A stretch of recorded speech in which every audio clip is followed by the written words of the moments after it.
The room was silent. The Ballon d'Or trophy, football's ultimate crown, shimmered under the stage lights. It had been touched by legends: Messi, Ronaldo, Ronaldinho, George Weah, Eusebio. Now, one name remained to be called. Around the world, millions held their breath. In the crowded streets of Bamako, in Dakar's markets, in the quiet deserts of Mauritania, radios buzzed, TVs flickered, and phones lit up with anticipation. And the winner of the 2025 Ballon d'Or is...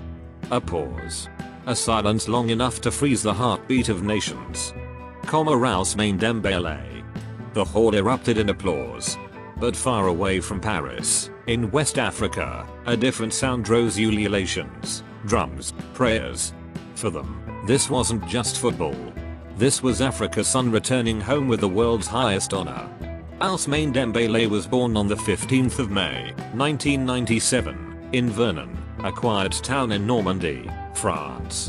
To many, that is where his story begins. But to understand Dembélé, you must travel further south, across the Mediterranean, into the heart of West Africa. His father is from Mali, a nation once home to the Great Mali Empire, where Mansa Musa's wealth and influence stretched across the Sahara. Malians know resilience. They know how to rise from ashes. That blood flowed in Ousmane's veins.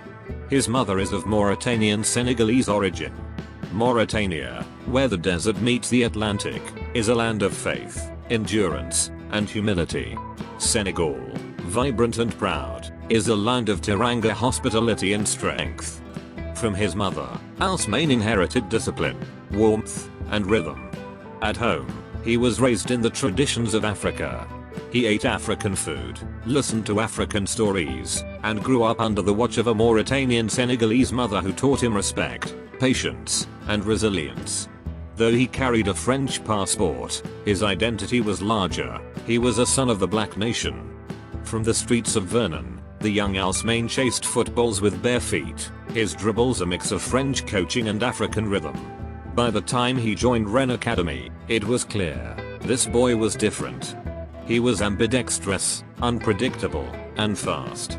He could dribble through defenders like water slipping through fingers. Coaches compared him to Neymar, to Ronaldinho, but Ousmane was carving his own style. In 2015, he made his professional debut.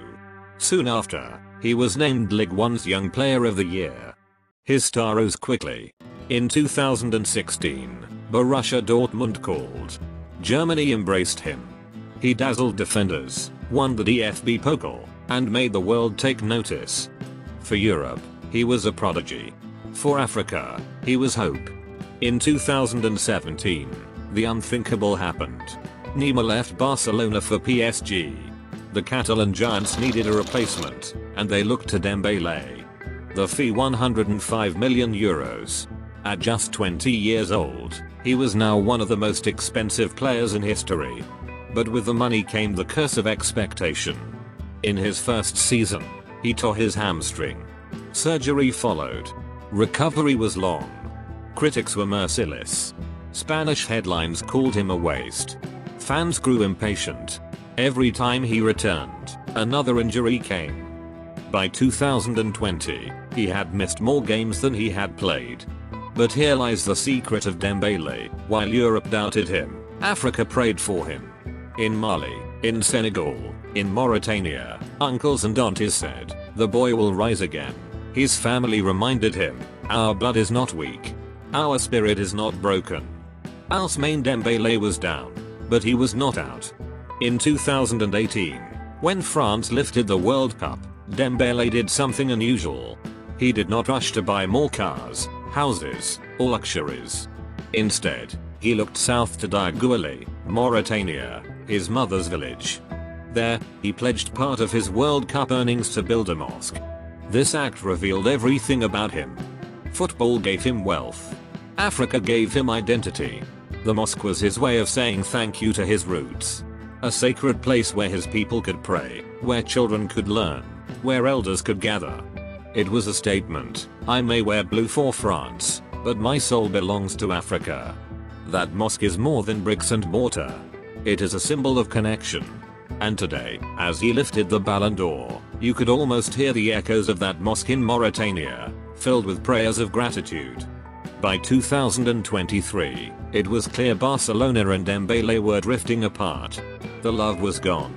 Injuries had scarred him, and expectations had crushed him. Then came the call from Paris Saint-Germain. A return home to France. A new beginning.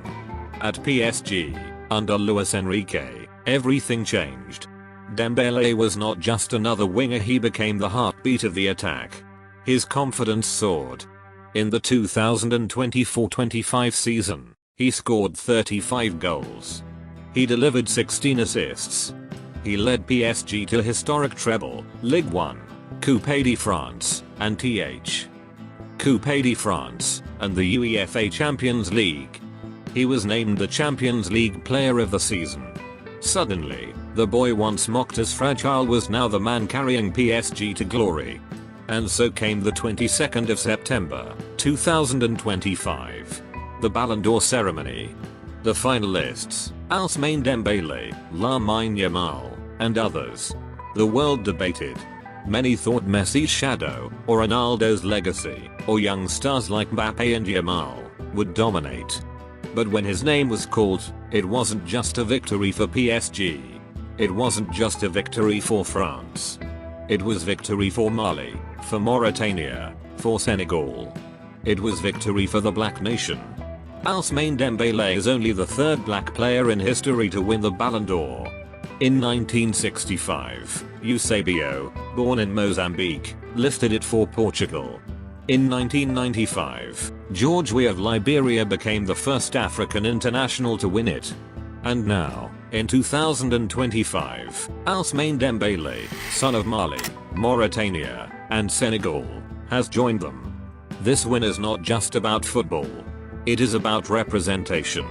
It is about millions of young African children who now look at him and say, if he can, I can too. It is about rewriting the narrative that black players are not just flair, not just support roles, not just entertainers. They can be kings of football. They can hold the crown. The boy who limped off the Camp Nou grass with torn muscles now stood on the stage in Paris with gold in his hands.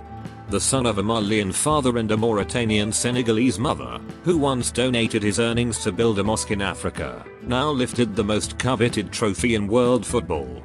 The symbolism is undeniable, from African soil to European glory, from broken bones to golden crowns, from prayers in Mauritania to applause in Paris.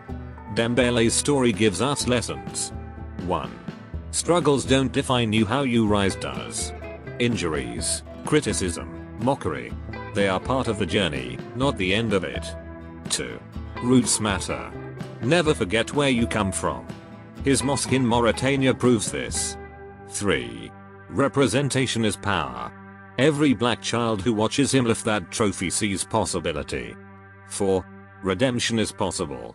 Even after years of being doubted, one season can change everything. As Ousmane Dembélé stood with a Ballon d'Or, his eyes glistened. Perhaps he remembered his mother's prayers. Perhaps he thought of his father's stories of Mali. Perhaps he pictured the mosque in Diagouli, the sound of children laughing nearby. What is certain is this: he was not standing alone. Behind him stood Africa. Behind him stood every black player who dreamed, every